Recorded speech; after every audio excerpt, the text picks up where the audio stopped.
Olá a todos, como é que estamos? Sou eu novamente, Helder de Araújo, canal Luz no Fim do Túnel. Agora é 9 horas e 12 minutos da manhã na capital paulista, dia frio, chuvoso, talvez 15, 16, 17 graus aí em São Paulo, capital. 26 de maio de 2024, neste domingo. Primeiro vou fazer aqui um preâmbulo, como tenho feito nos últimos vídeos. Comento um pouco as notícias de uma maneira mais natural, mais espontânea, para depois entrar no assunto principal do vídeo de hoje, que é a geopolítica, sobretudo a geopolítica brasileira. Poderia dizer a geopolítica do Brasil, ou no Brasil, ou como é que se desenvolve a geopolítica brasileira, né? Primeiro, falar um pouquinho sobre o problema da hegemonia americana, antes de entrar no assunto da geopolítica. Veja, se bem que isso também faz parte da geopolítica, né? Mas veja só, o capitalismo financeiro. O capitalismo financeiro se tornou a base, né, do modus operandi da economia ocidental hoje. É algo que veio crescendo desde a década de 70. Né? Lá na década de 70, você teve as crises do petróleo, em 73 e 78. As Sete Irmãs, que é um nome associado às grandes empresas petrolíferas sediadas no Oriente Médio, de repente elas percebem que elas tinham um poder incomensurável nas mãos e elas dobram o preço do petróleo e depois dobram de novo. É quando surge então a economia baseada no petrodólar, né? E o capitalismo financeiro ele vai crescendo cada vez mais, sobretudo após a queda da União Soviética, né? Então o que acontece? Você já tem uma China pujante, né, criando aí o capitalismo e o socialismo à moda chinesa. E a produção, a grande produção, o grande mundo do trabalho, da criação de bens, né, de todo tipo de mercadoria, né, de coisas, né, que se espalham aí pelo comércio mundial. Isso aí vai, ao mesmo tempo que a produção vai indo para a Ásia, a financeirização vai indo para o mundo ocidental. Aí o capitalismo financeiro, né, a financeirização. Que é a questão de você basear a sua economia no valor da ação, dos dividendos, dos derivativos. E aí surgem essas grandes agências, né, de administração de fundos, né? A gente já falou várias vezes aqui, analisamos aqui BlackRock, Vanguard Street, State Street, os fundos Morgan, etc., né? E aí você tem a efervescência aí do capitalismo financeiro, mas a produção real, o verdadeiro trabalho está lá na Ásia. Daí a gente vê assim os Estados Unidos preconizando aí um modo liberal, né? Veja, ele se sente responsável pelo mundo, ele espalha os seus tentáculos para os sete mares. Ele vende essa ideia que chega tão forte aqui no Brasil de que é necessário privatizar, né, que isso vai gerar o desenvolvimento, que as pessoas vão ter que empreender, elas não vão depender mais do Estado. Veja, o Brasil, especificamente falando, o Brasil dentro da América Latina, ele é um Estado assistencial, ele é um Estado assistencialista. Ele tem esta característica. Veja, essa característica ela existiu na Europa muito fortemente aí no pós-guerra, o chamado welfare state, o estado de bem-estar social, né? E havia um excelente equilíbrio, né? Até vamos dizer até a época da crise do petróleo. E aí a Europa começa a ter problemas e depois, com o crescimento e a ascensão da China, né, a Europa se vê entre dois fogos, vamos dizer assim, do lado dos Estados Unidos, do outro lado a China, e hoje o welfare state europeu está acabando, né? Mas a gente vê gráficos aí que falam sobre a despesa pública, o gasto público, parece que ele é crescente, ele é cada vez maior. Aí sempre que eu olho esses gráficos, eu penso, esse gráfico está me mostrando uma coisa, mas na verdade ele está dizendo uma outra coisa, tá? Porque o que é gasto público? O que é despesa pública? Olha, gasto público, para mim, é gastar em educação, saúde e segurança pública. Isso que é gasto público, isso que é despesa pública. Poderia colocar aí também habitação, né?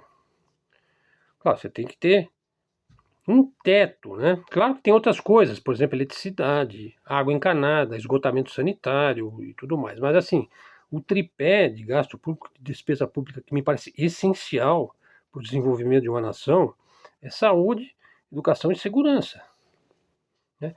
Agora, será que esses gráficos que mostram toda essa imenso aumento do gasto público, da despesa pública, está se referindo a esse tipo de gasto? Essa que é a minha dúvida. Porque eu pego um país aí como, vamos pensar no hegemon, o imperialista, o grande Estados Unidos.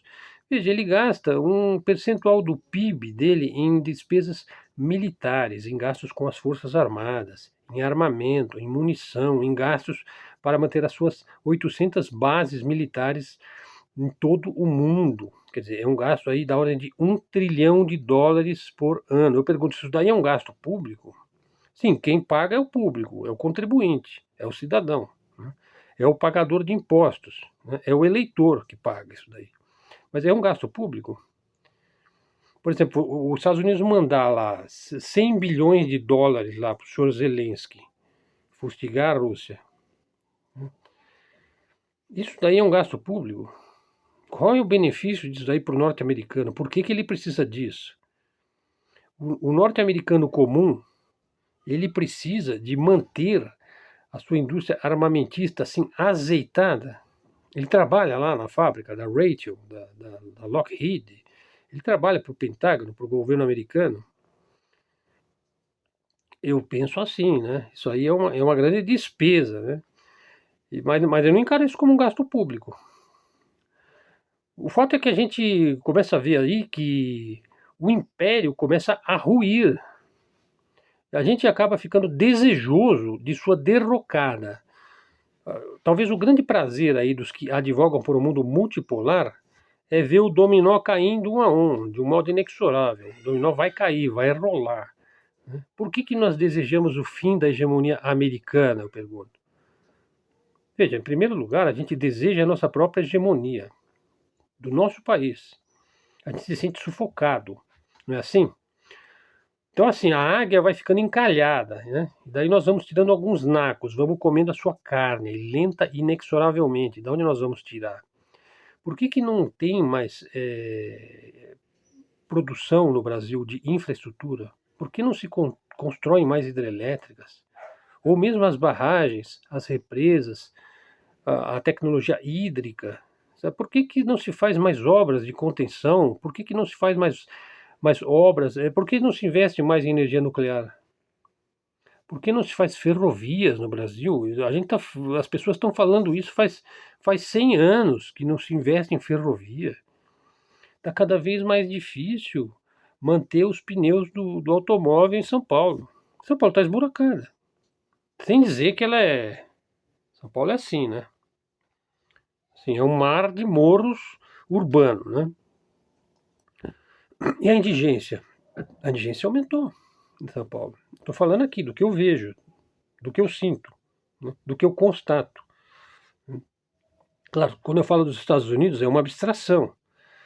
As notícias chegam aqui para nós. Os vídeos estão aí, as pessoas estão falando. Tem 50 milhões de pessoas pobres nos Estados Unidos. As pessoas estão falando isso. Tem 800 mil moradores de rua nos Estados Unidos. Quer dizer, para onde que vai o Ocidente? Para onde que vai? E ao mesmo tempo, essas pessoas querem o que do Brasil? O que eles querem aqui no Brasil? Sabe, você só pode tirar coisas do Brasil, mas você não pode fazer nada pelo Brasil. Nós estamos vivendo numa era de interesses privados, né? Interesses privativos, de privatização. Estão privatizando aí tudo aquilo que o Estado brasileiro construiu. A Petrobras já 49% foi privatizada. A Vale do Rio Doce já foi embora faz tempo, né? Lá, a produção de minério de ferro, enfim.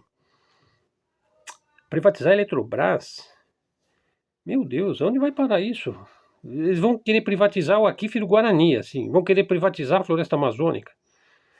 Veja, os interesses privativos das pessoas beneficiam uma quantidade ínfima de pessoas, ínfima, né?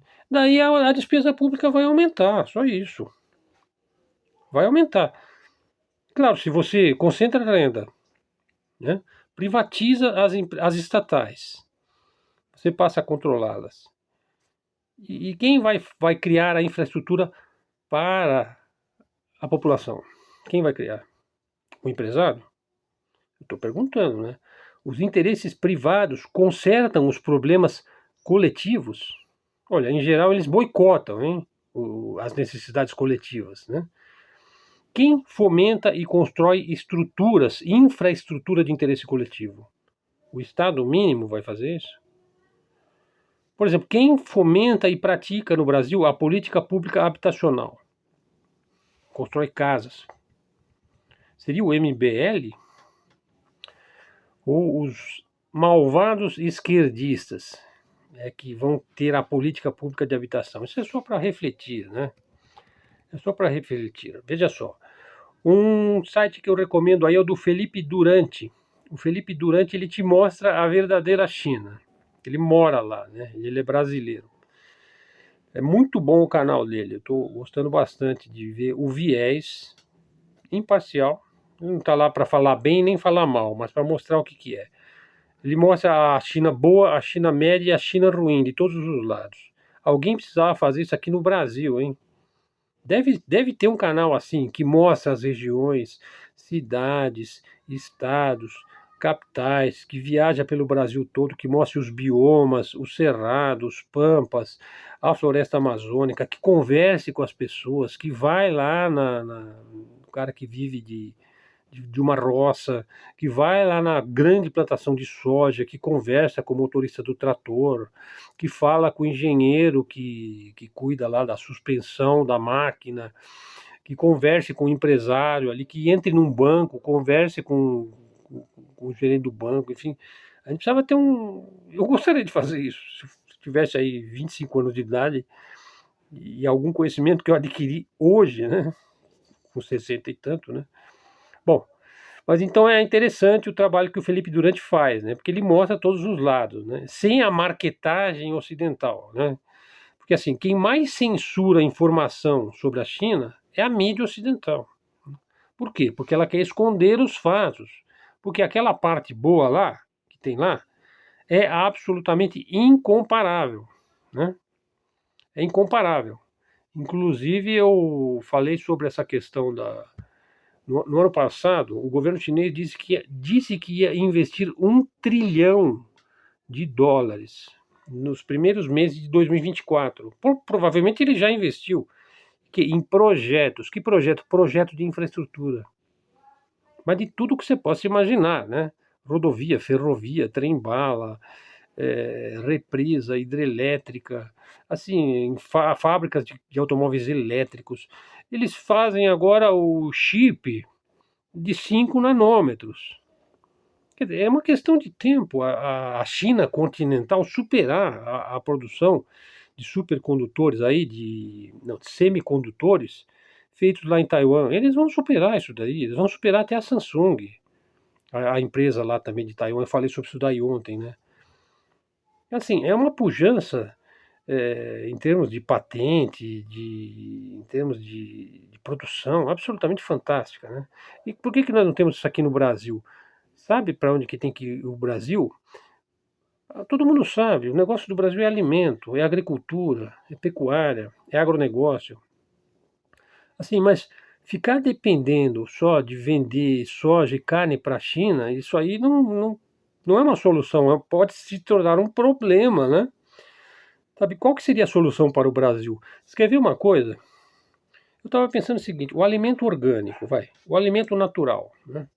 Todo mundo sabe que é impossível você ter uma grande produção de alimento natural, chamada agricultura biodinâmica, agricultura orgânica, alimentos naturais. Quer dizer, é um mercado inexplorado, imenso aí, que pode ser investido aí por quem tiver visão, capacidade, dinheiro, né, tecnologia, pesquisa, desenvolvimento nessa área, inexplorado. Sabe? Porque assim, eu não estou falando assim daquela agricultura de subsistência. Não, eu estou falando de você agregar valor a uma pequena produção que pode estar no Brasil inteiro. E o Brasil se tornaria facilmente assim, é fácil falar, né? Facilmente, vamos dizer, em 10 anos, o maior produtor de alimentos orgânicos, naturais do mundo. Porque hoje, para você comprar aí um alimento natural, né, feito com adubo natural, sistema de rotação de cultura, sistema que tem que ser pequeno, né? Não dá para você fazer isso em larga escala, porque em larga escala você tem que usar agrotóxico, você tem que usar tratores, enfim, tem toda uma estrutura para você ter uma monocultura de grande produção, de grande produtividade. Não, eu estou falando a agricultura orgânica, ela tem que ser necessariamente pequena, mas ela pode suplantar aí o fato dela ser pequena com uma quantidade aí, com uma exuberância aí de ter milhares e milhares e milhares de pequenas propriedades agrícolas. Mas não é só produzir a maçã orgânica. Não, é produzir a maçã, o suco da maçã, o vinagre de maçã, o remédio feito com o cítrico, a vitamina C. Quer dizer, você tem uma série de coisas que você vai agregar àquela pequena indústria, que pode ser uma indústria caseira, pode ser um pequeno negócio, uma microempresa. Pessoal, o potencial que isso daí tem para o Brasil é simplesmente inimaginável. Se o Brasil resolvesse investir nessa área, por exemplo, como fizeram lá os holandeses, né? Que é um país rico de nada e que tem uma produção em termos de fruta, de horta, de hortaliça, de vegetais, que é absolutamente fantástica, quase que supra a Europa inteira, né? Um país só, um paizinho pequeno, né? Ou produz, por exemplo, flores, né? Sabe? Então, assim, o Brasil ele tem um potencial imenso e inexplorado. Ele só precisaria agregar o valor, né, de, de criar em torno daquela produção, daquela matéria-prima, todo tipo de patente industrial. Então você teria pequenas propriedades, pequenas indústrias. Ninguém ia conseguir concorrer com isso daí, pessoal, porque a grande indústria, a grande corporação, sabe, ela está interessada na grande plantação, né? Bom, então é uma ideia aí que eu dou, né? Falar é fácil, né? Dar ideias é uma coisa relativamente simples de fazer, mas eu faria isso daí, né? Pessoal, e o bolsonarismo? Como é que tá? O bolsonarismo não está se fortalecendo. Não, ele tá, vamos dizer, ele tem força e tudo mais, mas assim, tem muita gente aí que saiu daquela euforia lá de pós 2022, né? De achar que iam reeleger o Bolsonaro, né? E se mancou finalmente que o Bolsonaro perdeu a eleição. Tem gente que ainda acha que não, que a eleição foi roubada e tudo mais, que ele, mas na verdade ele perdeu por pouco, mas perdeu, né? Veja, as pesquisas aí, não que eu me fie em pesquisas, mas a pesquisa aponta para alguma coisa, né? E tem boas e médias e más pesquisas, tem todo tipo de pesquisa, né? Elas estão sinalizando aí que você não tá havendo um diálogo sadio entre os dois lados, né? A polarização, vamos dizer, ela está consolidada no Brasil, né? Deveria haver o diálogo entre os dois lados, né? Mas, no mínimo, já existe uma certa coexistência, né? Por isso que eu não acredito que o Brasil vai separar, vai ter guerra civil, não acredito em nada disso. Não está na índole do brasileiro, né? O brasileiro já faz essa coexistência aí, no seu dia a dia, ele faz isso com humor, isso é o mais importante, né? Ó, a principal força política do Brasil, com a qual o povo brasileiro mais se identifica, continua sendo o centro, o centrão. O centrão exerce um efeito gravitacional. Ele atenua aí sobre as duas pontas, né? Ele induz a uma síntese apaziguadora, vamos dizer assim, né? Bom, então vamos ver então até onde vamos chegar, né? Pessoal, vocês vão me desculpar, vocês vão me perdoar, mas eu vou deixar o assunto da geopolítica para o vídeo de amanhã. O texto já está pronto. Eu acabei, como é domingo também, a gente fica mais no bate-papo, na conversa, numa conversa mais informal, mais espontânea, né? Então, só gostaria ainda de comentar ali umas conversas que eu estou tendo ali no Facebook, né? Algumas reflexões aí matutinas. Veja, eu estava assistindo um vídeo aí do Arnaldo, do Elias Jabbour, um cara que tem muito conhecimento, né? Então eu pensei o seguinte, olha, claro, aquela velha discussão aí de capitalismo e socialismo, ela permanece aí, muitas vezes repleta de preconceitos e estereótipos, tanto na mente de um lado como na mente do outro lado, né? E o Jabbour é um indivíduo capaz de refletir os dois lados com muita propriedade, com muito conhecimento, com muito estudo, né? Veja, eu pensei o seguinte, olha, você tem aí, ó, China, Cuba, Coreia do Norte, Vietnã, o Laos. Esses países, eles se autodenominam socialistas. A gente podia, então, até acrescentar a Bolívia, a Venezuela, alguns países da África, são simpáticos a essa ideia, né? Por mais que você tenha aí um grupo de pessoas que se dizem liberais, libertários, anarcocapitalistas, ou acha que o Estado é gigante, ou acha que as pessoas têm que ter iniciativa, e têm que empreender, e tem que ter a questão do mérito, não. Mas o fato é que muitas pessoas também são simpáticas ainda à ideia do socialismo. As pessoas não descartaram isso daí. Isso aí não está morto, né? Até porque quem puxa essa tendência é o gigante chinês. Quer dizer, ele justifica isso daí. Porque ele se diz socialista. A moda chinesa, veja bem, hein? Contudo, veja bem, os analistas dizem que a China não é socialista. Alguns analistas, né? Por quê? Ah, é porque ela é capitalista. Além do mais, socialismo é uma coisa impossível, né? Não é algo científico. O Marx está superado e blá blá blá blá blá. Bom, eu diria que esse viés aí é positivista, né? Dizer, isso daí não é científico, né? Sim, mas o positivismo também não é científico, né? Ele também está superado, né? Ora, vamos pensar o seguinte, pessoal: qualquer pessoa que olhar para a história do século XX, né, e pensar no capitalismo, vamos pensar o capitalismo em sentido amplo. O capitalismo em sentido amplo, vai. O capitalismo, dentro desse viés positivista, de que você não pode ter um mundo socialista, que é impossível você ter um mundo socialista, o capitalismo, então, é visto como um fim em si mesmo, que ele então é um objetivo do ser humano, né, do ocidental, do americano, do mundo anglo-saxão, sionista, e do tio Sam, é ser capitalista, né? Ou seja, o capitalismo é um fim em si mesmo. Pessoal, o capitalismo como um fim em si mesmo, no século XX, ele gerou danos irreversíveis no nível da autodestruição. As duas guerras mundiais não foram exatamente isso daí?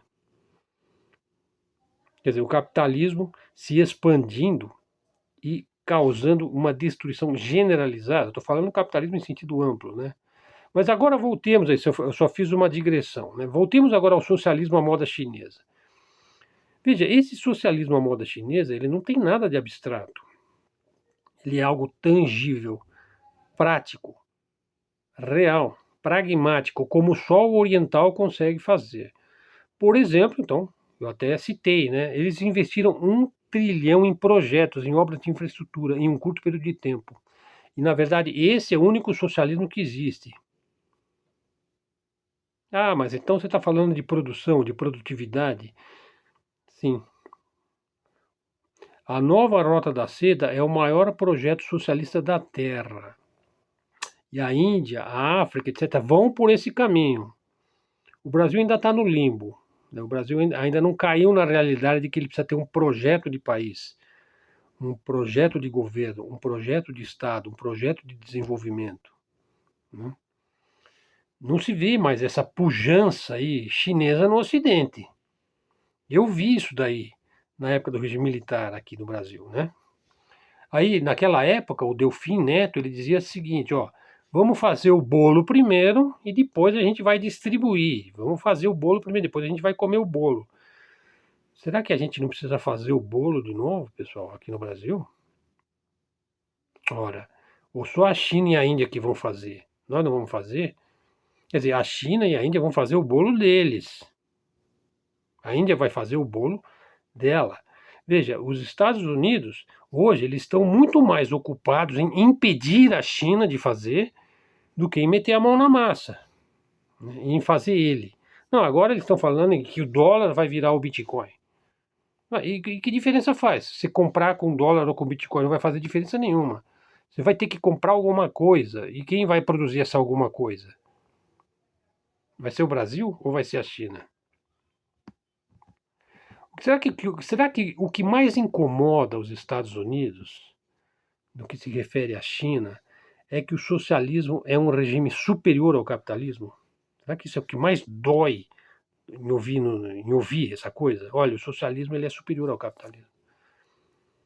Quer dizer, o americano ele só enxerga na palavra socialismo a perda da sua liberdade. O chinês não, ele vê a harmonia social, calcada, aliás, no capitalismo. A harmonia social calcada no capitalismo, só que supera o capitalismo, né? Então o Marx não é toda aquela desgraça que eles falam, né? Não é. Bom, pessoal, é isso. Foi um vídeo assim mais da boca para fora, né? Até repetir algumas coisas, algumas ideias, tal. Os 2 últimos vídeos do canal foram muito bons, foram excelentes, né? Eu estou encantado aí com a obra da Terezinha de Castro, né? Mas aí depois eu vou falar sobre também o surgimento da geopolítica no Brasil, né?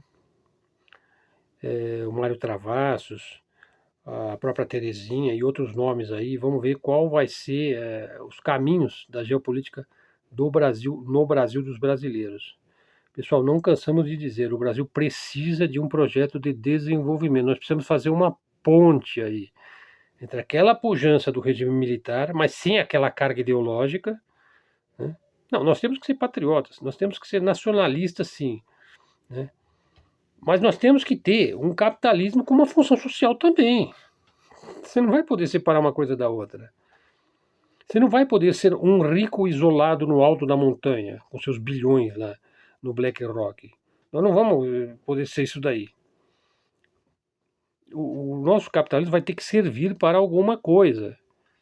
E se a gente fala em despesa pública, em, em projeto de política pública, o pessoal tem que aperfeiçoar o que já tem.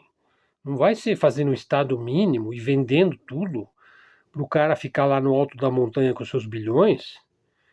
Não vai dar certo, não vai aumentar, não vai ter jeito isso daí, né? Bom, é isso daí, o vídeo hoje ficou assim, tá?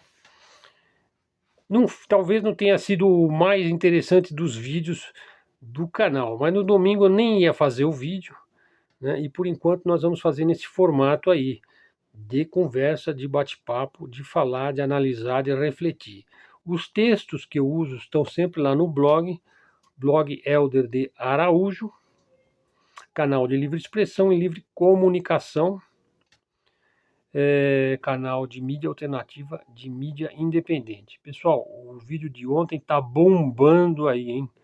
Está bombando. Então não deixe de assistir os vídeos do canal. Pegue, tem muitos temas aí no canal. Tem temas sobre o Heartland, temas sobre as armas hipersônicas, temas onde eu mostro por que a Rússia vai vencer a guerra da Ucrânia, que é uma questão inevitável, né? E agora vai ter aí o Summit, aí a cimeira na Suíça, né? O comandante Robson falou sobre isso daí ontem, inclusive ele fez uma tradução para o inglês, que também está interessante, né? Onde ele fala aí na bobajada, né, de você ir lá na Suíça falar sobre a paz na Ucrânia sem a presença da Rússia. Quer dizer, então o Mané Garrincha vence mais uma vez o campeonato. O nosso grande craque Mané Garrincha. Faltou você combinar com os russos, né? Pessoal, obrigado aí pela presença no nosso canal. Quiser ajudar o canal, dá uma força aí pro canal. O canal não tem nenhum gasto que não seja eu produzir as notícias através das nossas fontes, coloca lá no blog, depois eu venho aqui, alguma coisa eu leio, outra coisa eu explico. O canal tem um cunho didático, inclusive pedagógico, né? É focado em geopolítica, em política, em cultura, em geografia, história, sociologia, filosofia, artes, quer dizer, um pouco de tudo, né? Como a gente é da área artística, você sabe, eu tenho um outro canal que é só dedicado à música. São as minhas gravações feitas no piano digital, no piano acústico, acordeon e tudo mais. Que é um canal pequeno, tem 500 seguidores, né? Eu já tive vídeos ali no meu canal de música de 10 mil visualizações. Aqui no nosso canal Luz do Fim do Túnel, eu tenho um vídeo aqui no canal que chama, que é sobre o tema do poderio militar russo, que vocês vão encontrar aí, que tem 7 mil visualizações, né? Então, assim, claro que a gente fica feliz, se visualiza. Por quê? Porque a gente está conseguindo comunicar para um número maior de pessoas. Então, a gente também aprende como é que faz para comunicar melhor e mais um assunto que a gente acha que deve ser comunicado, que deve ser importante. Pessoal, eu não estaria aqui falando para vocês se eu não achasse que fosse importante, né? Mas, na verdade, o mais importante é o seguidor do nosso canal. E assim, eu já prometi, quando tiver 1000 seguidores, eu vou fazer na forma de live, né? Daí vocês vão poder fazer sugestões imediatamente, né? Ok, pessoal? Muito obrigado a todos. Quem quiser ajudar o canal, tá aí o Pix, o sininho tá aí. Traz um seguidor para o canal, faz um comentário, divulgue nas suas redes. Sem a ajuda dos seguidores, o canal nem existe. Começou com 7 seguidores, já está com 777. Então, acho que é um número aí. Ó, quem gosta de numerologia, hein? Aliás, hoje a minha esposa ela falou: Helder, o que é 18h38? Eu falei: é um horário. Falou: quer dizer que nesse horário. Eu falei: sim, nesse horário você tem que ir lá jogar na Mega Sena. Isso aí é numerologia. Ela foi lá e jogou, mas ela jogou às 18h37. Eu falei: você falou 18h38. E acertou 3 números. Eu falei: tá vendo? Se você tivesse jogado às 18h38, você tinha ganhado as 6 dezenas. Bom, quem que não quer ficar rico, né? A gente pode fazer muita coisa boa com o dinheiro, né? É isso daí, pessoal. Obrigado aí, até a próxima e fiquem com Deus.